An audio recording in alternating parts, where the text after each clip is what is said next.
It's the scripted. It's a part of the script. What do you mean the script? What are you talking about? Yeah, the whole UFC is scripted. What does that mean? Um, What are you talking?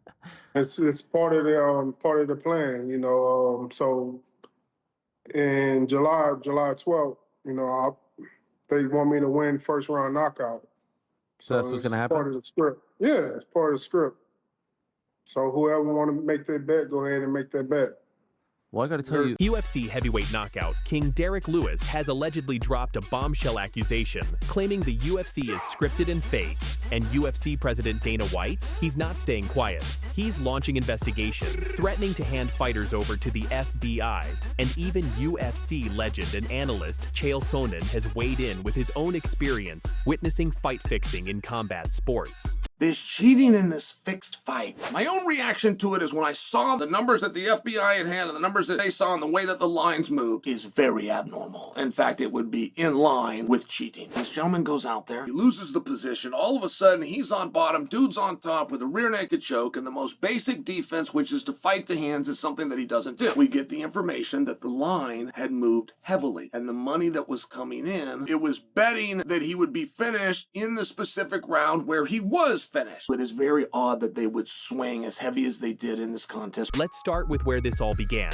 UFC Vegas 110 held on November 1st. The main controversy centers around a featherweight bout between heavily favored Isaac Dulgarian and underdog Yadier Del Valle. Dulgarian was expected to dominate this fight. Betting odds had him as a massive favorite at minus 285. Adjusting this thing. Isaac can't fight! Oh, Isaac, tap. He's going to tap. He might have a tap. There's the tap. Yadier Del Valle. But here's where things get suspicious. Just hours before the fight, the UFC's betting integrity partner, IC360, noticed something strange. An unusual surge of bets flooding in on Del Valle to win, specifically through first-round finish prop bets. The odds shifted dramatically, tightening from minus 285 to minus 130 in a matter of minutes.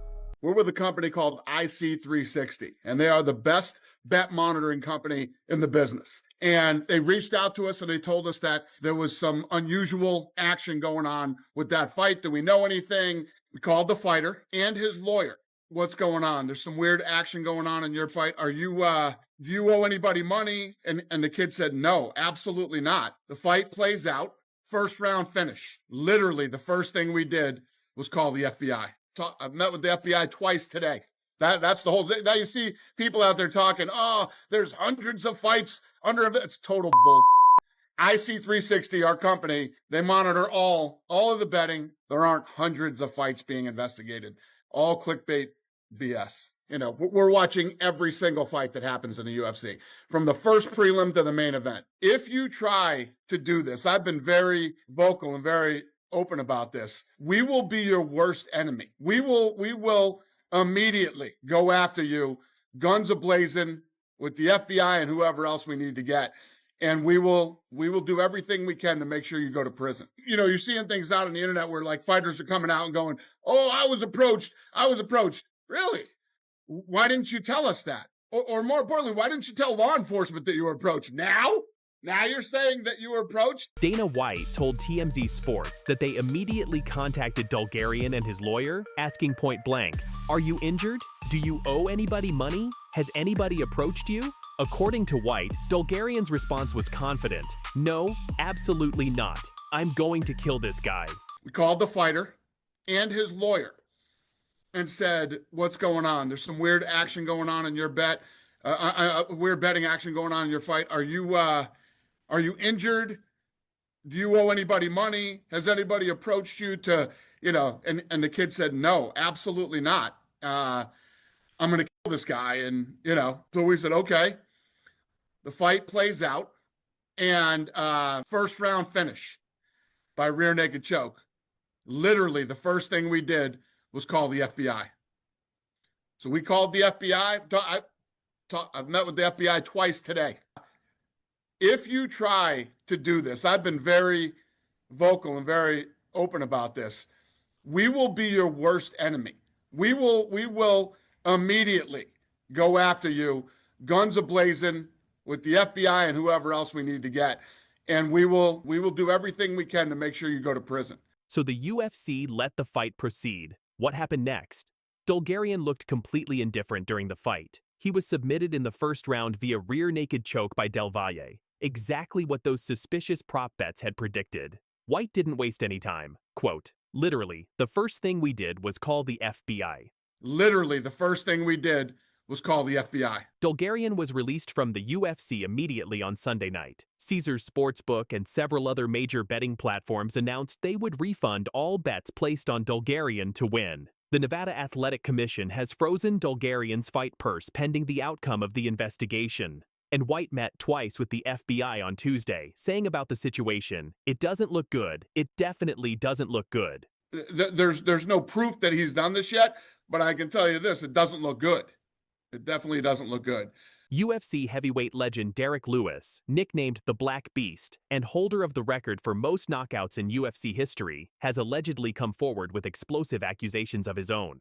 Interestingly, Lewis has his own complicated history with the UFC. 2 years ago, on November 4, 2023, Lewis fought at UFC Sao Paulo in Brazil, a country he had previously sworn never to fight in due to the high tax rates. Lewis went on to lose that fight via a one-sided decision over 5 rounds, being dominated on the ground by Almeida. That's what Pavlik was talking about when he's talking about how dangerous he is. Oh! Holy combination for the Russian! Lewis now retreats. Pavlik got him hurt. Oh, and another big right hand! Lewis face first! Sergey Pavlovich in short order knocks out the Black Beast! Wow. What we do know is that Dana White has responded aggressively to these allegations, promising full cooperation with federal investigators. White also reportedly posted on Twitter, though the exact wording varies in reports, essentially saying that any fighters found to be involved in fixing fights will be immediately handed over to the FBI and face the full consequences of the law. In 2022, featherweight fighter Darrick lost via suspicious first-round knockout to Shailan Nuerdanbika. The betting patterns were so unusual that it triggered an investigation. Minner was dismissed from the UFC, and both he and his coach James Krause received suspensions. He's all over him. Oh my God, big shots. Minner's covering up. It's over. Elkins is close. It's over. They can stop whenever they want now. They can stop whenever they want. Now, one of the most interesting perspectives on this scandal comes from former UFC title challenger and current analyst Chael Sonnen. Sonnen addressed the allegations on his podcast, and he didn't hold back. He revealed that he personally witnessed a bribe go down in amateur wrestling, though he noted it was what he called a reverse bribe. But it's equally as odd that a sportsbook would take that kind of action. But you come in with a $250,000 bet on a fight that's got a total betting alliance of $11,000. That's a gamble. For you say that's evidence, I agree with you and I see what you're seeing. But now let me ask you a different question. What is a gamble? What's a bet? And you're going to have to describe the exact same thing before you go and hang somebody. Do you have any proof? According to Sonnen, at a world-level amateur wrestling event, a match between a Russian heavyweight and a Cuban heavyweight would determine the overall team championship. If the Russian won, Russia would win. If the Cuban won, the United States would win. Sonnen explained that both Russian and Cuban wrestlers were known for taking bribes to throw matches at major international competitions. But in this case, an American approached the Cuban wrestler and said, "I know the Russians are going to pay you to lose. I'm going to pay you to win." Sonnen made the distinction, not called a bribe in America. It's called an incentive. We don't incentivize losing in America. We incentivize success. And he said, I know the Russians are going to talk to you, and they're going to pay you to go down. I'm going to pay you to win. Not called a bribe in America, it's called an incentive. We don't incentivize losing in America, we incentivize success. But Sonnen also discussed how organizations like Pride Fighting Championships in Japan used to fix fights in a much more sophisticated way. They wouldn't tell both fighters the outcome, like in professional wrestling. Instead, they'd only approach one fighter and pay them not to use certain techniques. However, Sonnen also raised serious questions about the logistics of these alleged UFC betting schemes. He pointed out that sportsbooks have strict betting limits, especially on undercard fights. You simply can't walk up and place a $70,000 bet on a low-level UFC fight. The total action on an entire undercard might not even reach $70,000 worldwide. Vince Morales sounds a lot more serious. $70,000. And I'm just curious. I'm just curious for the fun of having a conversation. When I ask you, I don't mean it rhetorically, I mean it literally. Are you aware that you cannot go up and bet $70,000 on any fight that Vince Morales has ever had? So how exactly are these schemes working? That's what the FBI is trying to figure out. Former UFC fighter Vince Morales revealed on social media that he was once offered $70,000 to throw a fight during his time with the promotion. Morales claimed the offer came during COVID, during fight week when everything was chaotic. The FBI investigation will hopefully provide answers, but it's clear that fighter testimony is going to be crucial to uncovering the truth. If you try to do this, I've been very vocal and very open about this. We will be your worst enemy. We will immediately go after you, guns a-blazing, with the FBI and whoever else we need to get. And we will do everything we can to make sure you go to prison. It's like, you're seeing things out on the internet where like fighters are coming out and going, "Oh, I was approached. Really? Why didn't you tell us that? Or more importantly, why didn't you tell law enforcement that you were approached? Now you're saying that you were approached? It's like if somebody comes up and says, "Hey, I want you to rob a bank. I'm going to rob banks. Want to rob a bank with me?" And you don't do it. What, you're not gonna tell law enforcement? It's really weird that fighters are coming out now saying they were approached, and they're going to be approached now by the FBI. You said Jon Jones called you, and he apologized. What was that conversation like? Well, it wasn't a conversation. He reached out. He wrote like a text saying, "Listen, sorry how this all played out," or whatever. I want to fight at the White House. I'm serious about that. And just one of those type of. Has that changed your view? No. No, not at all. No. So there's no chance he's going to be No, on the White I House appreciate fight. it. I appreciate him reaching out and doing that, but I need people I can count on for this fight, and I know who they are. I know who they are not. Gotcha. It's not even about him winning the belt. You know how I felt about him. I can't risk putting him in big positions in a big spot and have something go wrong, especially the White House card. Dana White just dropped an absolute bombshell that has the entire MMA world in shock. Jon Jones, the man many call the GOAT, has done something that nobody saw coming. He apologized to Dana White and is desperately begging for a spot on the historic UFC White House card.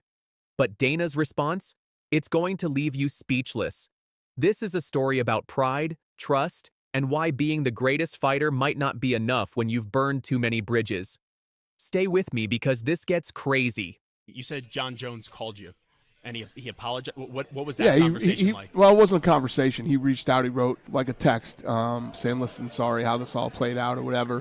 I want to fight at the White House. I'm serious about that. And just one of those type of. Has that changed your view? No. No, not at all. No. So there's no chance he's going to be on the White I House appreciate fight. it. I appreciate him reaching out and doing that, but I need people I can count on for this fight, and I know who they are.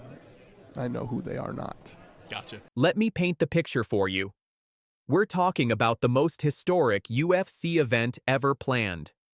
Summer 2026, the White House South Lawn, celebrating America's 250th anniversary. Dana White and President Donald Trump are personally planning this together. This isn't just any fight card.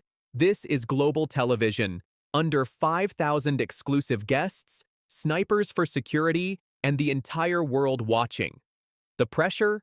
Astronomical. When this was announced, fighters started scrambling to get on this card. Conor McGregor re-entered drug testing. Bo Nickel got promised a spot by Trump himself. And Jon Jones? He came out of retirement specifically for this event. Pretty much. I don't know if you've seen, I know that you essentially had ruled out Jon Jones being a main eventer on that card. He says he's training 5 days a week, Dana.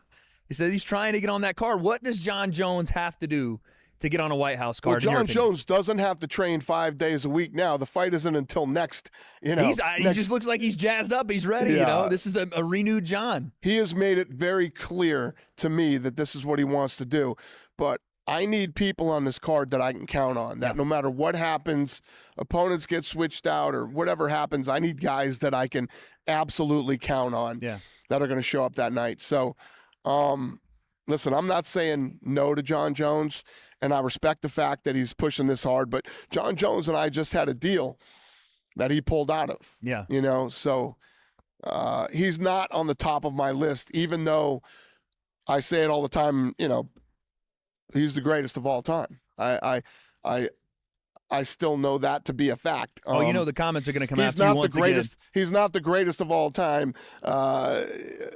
guy you can count on. You know that you know for 100% is going to be solid and be there. Yeah. But here's where it gets interesting. Dana White initially said his dream headline would be Jon Jones versus Tom Aspinall. The fans wanted it. The media wanted it. Even Trump probably wanted it. So what went wrong? Everything. Here's what really happened behind the scenes. Jon Jones and Dana White had a verbal agreement. Jones would face Tom Aspinall, the fight everyone wanted to see. The undisputed heavyweight title on the line. The GOAT versus the future. But then Jones did what Jones does. He pulled out. Not due to injury. Not due to circumstances beyond his control. He simply decided he didn't want to do it and announced his retirement instead. The only time that anything remotely weird has ever happened with Jon Jones was the time that his in camp did the weird Chael Sonnen thing. We can't fight Chael Sonnen on short notice. Other than that, and that wasn't him, it was his team, and he listened to his team for whatever reason. But that's like the goofiest fucking move in the history of the UFC. Just to talk about that, too, when you talk about Jon Jones at that time when that happened, that's the other thing about this sport right now. Not only the fighters are they willing to step up, but the coaches. You know, a lot of these guys go to their coaches and their coaching staff and say, you know, we're being offered this fight on short notice. Jon Jones coaches told him not to do it. Dana White was furious. And I'm talking about a level of anger we rarely see from the UFC president toward one of his biggest stars. Jones retired in June 2025, vacated the heavyweight belt, and Tom Aspinall became the undisputed champion. Case closed, right? Wrong. The moment, and I mean the moment, President Trump announced the White House UFC card, guess who came crawling back? Jon Jones immediately re-entered USADA drug testing and started training again. But according to Twitter, apparently, according to Twitter, his Twitter, not general hearsay, Jon Jones has unretired. That is correct. He says that he is now back in the testing pool. Check this out. So, of course, the UFC shares this, and this is very nice of the UFC, Jon Bones Jones, the greatest of all time. But Dana White wasn't having it. He put Jones's odds of making the card at 1,000,000,000 to 1. That's not Dana being dramatic. That's Dana being done. Now here comes the part that nobody saw coming. Jon Jones, the same man who's never really apologized for anything in his career, sent Dana White a text message. Let me read you exactly what Dana revealed on the Zach Gelb show. He reached out, he wrote like a text saying, listen, sorry how this all played out or whatever. I want to fight at the White House. I'm serious about that. He says he's trying to get on that card. What does Jon Jones have to do to get on a White House card? Well, Jon Jones doesn't have to train 5 days a week now. The fight isn't until next, you know. He just looks like he's jazzed up. He's ready, you know. This is a renewed Jon. He has made it very clear to me that this is what he wants to do. But I need people on this card that I can count on, that no matter what happens, opponents get switched out or whatever happens, I need guys that I can absolutely count on that are going to show up that night. So think about this for a second. Jon Jones, arguably the greatest mixed martial artist ever, is texting apologies to Dana White. This is a man who's headlined countless pay-per-views, made the UFC millions of dollars, and has never shown this level of desperation. But here's Dana's response, and this is where it gets brutal. No. I appreciate it. I appreciate him reaching out and doing that, but I need people I can count on for this fight. I know who they are, and I know who they are not. Listen, I'm not saying no to Jon Jones, and I respect the fact that he's pushing this hard, but Jon Jones and I just had a deal that he pulled out of. Yeah. You know, so he's not on the top of my list, even though I say it all the time, you know, He's the greatest of all time. I still know that to be a fact. Oh, you know the comments are going to come after you once again. He's not the greatest of all time guy you can count on, that for 100% is going to be solid and be there. Yeah. Ouch. Dana just basically said Jon Jones is not someone he can count on. Let that sink in. But wait, it gets even more savage. Dana White didn't just reject the apology. He explained exactly why Jon Jones will never be the guy for big moments. Here's the quote that's going to sting Jones forever. Jon Jones is the greatest of all time. I still know that to be a fact. But he's not the greatest of all time. Guy you can count on that 100% is going to be solid and be there. Dana then made a comparison that nobody expected. He said Conor McGregor, who hasn't fought in 4 years and pulled out of UFC 303 with a toe injury, is more reliable than Jon Jones. Say what you want about Conor McGregor, but he is that guy. He's always been that guy. When the Samhain hits the fan, who's really willing to go out there? Conor McGregor has always been that guy. Who's really willing to go out and Conor McGregor has always been that guy. So you said Jon's not at the top of your list for that one. Maybe don't rule it out, but who is? Can you give us a little bit of? I just said Conor McGregor. Conor. So that's Conor the main McGregor event you want. has always been that guy. Ronda Rousey too. Yeah. Chuck Liddell has always been that. There's a laundry list of people that and a lot of these people that are super talented are almost like dealing with artists. They have their quirky little things, and everybody's different in this game, and fighters are always personality completely different. They're going to show up at this point, going to show up 2 hours late. You never know sometimes. So yeah, absolutely. Now, this White House card, a lot of people are super excited about. Obviously, people are excited about the Noche event as well, going on the same day. But let's say Saturday night ends, whoever wins this fight, this is going to change the sport of boxing, I feel. I could not agree with you more. I think this is going to bring back this, especially here in America, because I've worked with a bunch of different companies in the UK, and that's a big boxing hotbed right now. But America needs boxing, in my opinion, to ascend back to, let's talk about the early 1900s, #1 sport in America, #1 sport in the world. This is devastating. Dana White is essentially saying he'd rather have an inactive Conor McGregor than the greatest fighter of all time because of trust issues. If this story shocked you as much as it shocked me, make sure to hit that like button and subscribe for more breaking MMA news. We've got more White House card updates coming, and trust me, this story is far from over. Until next time, keep your guard up and your drama high. First and foremost, are you retired? I am not retired. I'm actively training 5 days a week, and I'm in the UFC's drug testing pool. Great. And what's the status of the fight at the White House? I don't really know. It's kind of out of my control right now. I'm training for the event. I'll be ready for the event. That's my goal. That's my intention. But ultimately, it's up to the boss. If I did, Jon Jones would be the #1 pound-for-pound fighter in the world. If I did, it would be Ilia Topuria. Well, there you go. You do it, so good luck. Thank you. Yes, sir. Hey, Dana, over here. Yeah. Olympic gold medalist Gable Stevenson has been seen recently training with Jon Jones and said himself he plans on joining the UFC. Is that someone you're interested in seeing? So the question, what did Gable Stevenson and Jon Jones, been training with Jon Jones, and he wants to come to UFC. Jon Jones is training? Holy shit. That's news to me.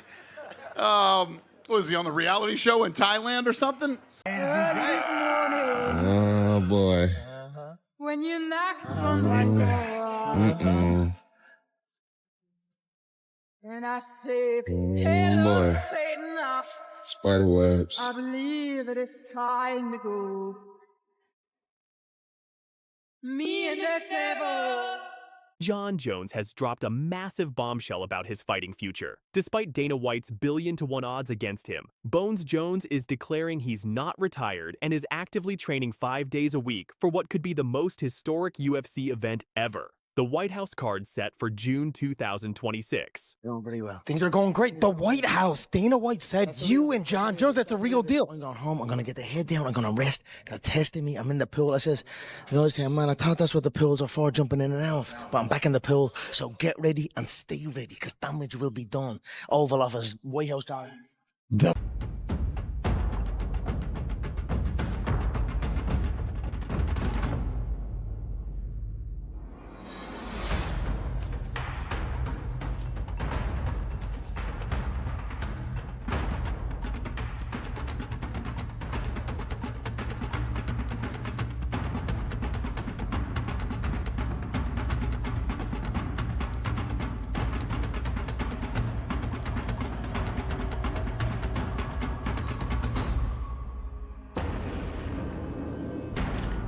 But that's not all. Conor McGregor has also thrown his hat into the ring with a cryptic Twitter post declaring McGregor's return. This raises the burning question. Are we looking at a potential dream card featuring both legendary fighters at the president's residence?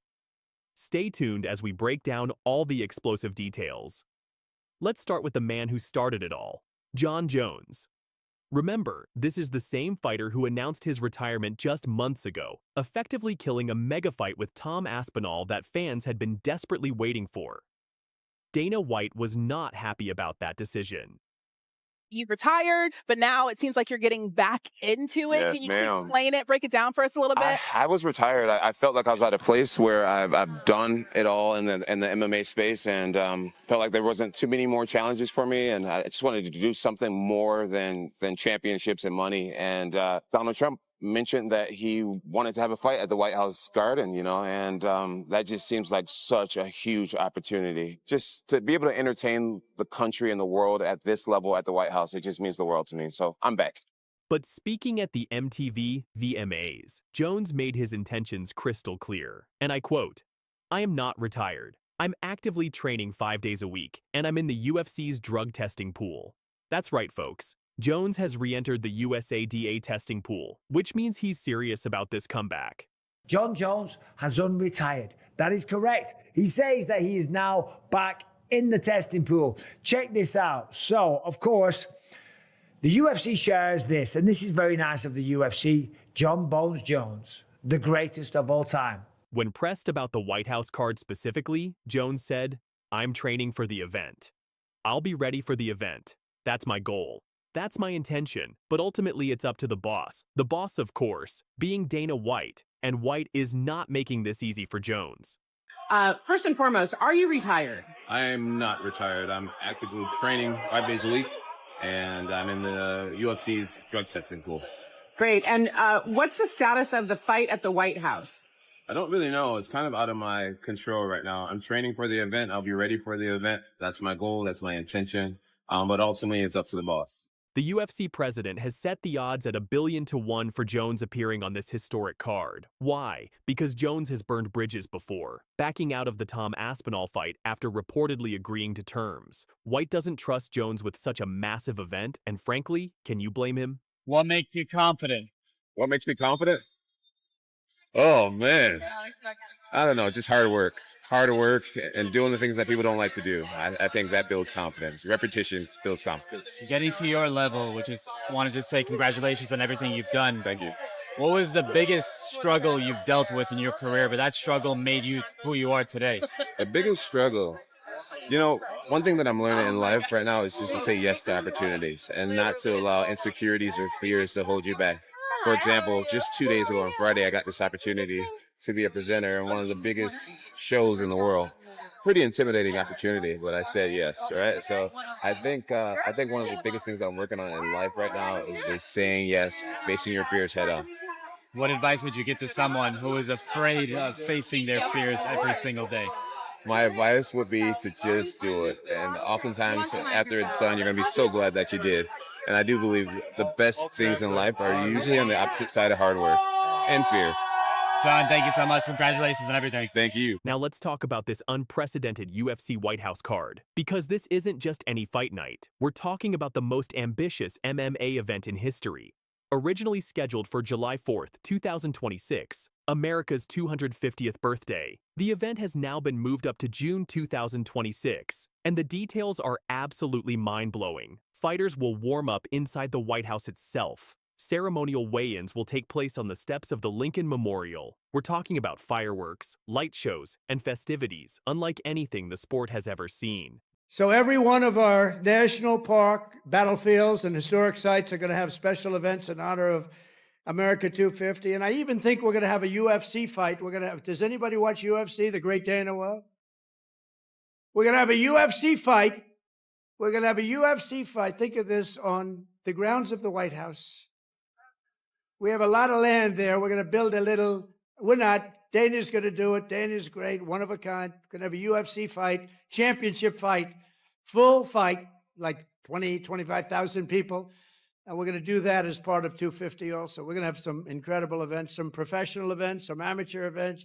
but the UFC fight's going to be a big deal too. This isn't just about entertainment. This is about history. The UFC has never held an event at the White House, and with America celebrating its 250th anniversary, this card represents the ultimate fusion of American combat sports and patriotic celebration.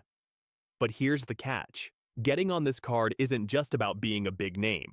Dana White is being extremely selective because this event will be watched by millions around the world. The stakes couldn't be higher, and that's exactly why Jones's past behavior is coming back to haunt him. Just when you thought this story couldn't get more explosive, enter Conor McGregor. The Irish superstar, who hasn't fought since November 2021, took to Twitter with a simple but powerful message: McGregor's return. When the fight is going on, while the fight's happening and we're filming, one whole side of the backdrop will be the White House. We will absolutely positively put on the baddest card of all time. So what would be the dream main event? The dream main event right now would be Aspinall versus Jones. Is it possible that McGregor and Jones would fight on the same card? Could be. Now, this is huge news because McGregor, unlike Jones, seems to have Dana White's blessing. Earlier reports revealed that McGregor had exchanged direct messages with White about headlining the White House card, and White reportedly loved the idea.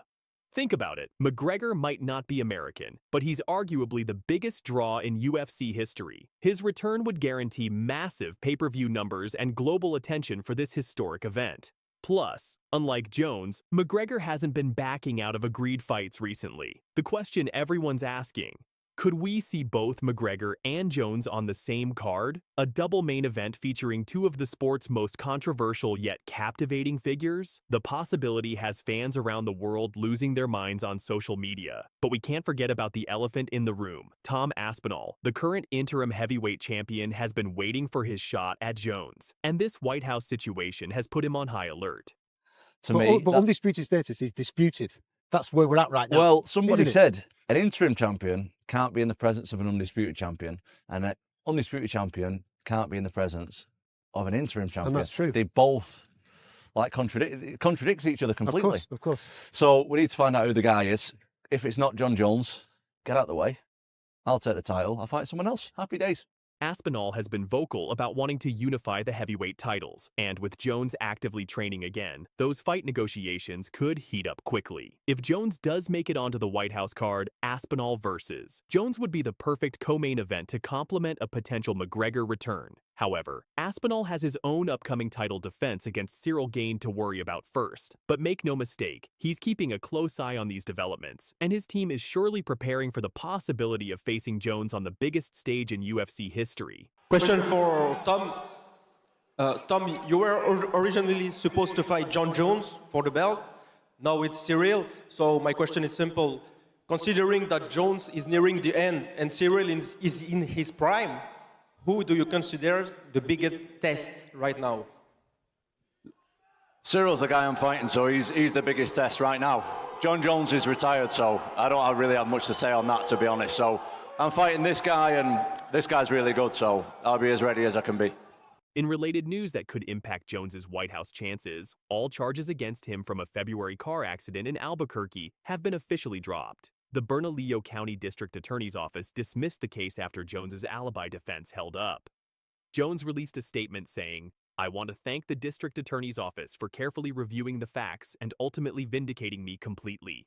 The simple fact is this: I was never there. I never even left my house that night, and all the evidence proved that." Keep it locked here for all the latest updates on this developing story. This is shaping up to be the fight game story of the decade, and we'll be covering every twist and turn as it unfolds. Thanks for watching, and we'll see you next time. I'd love him to have a very highly paid boxing match.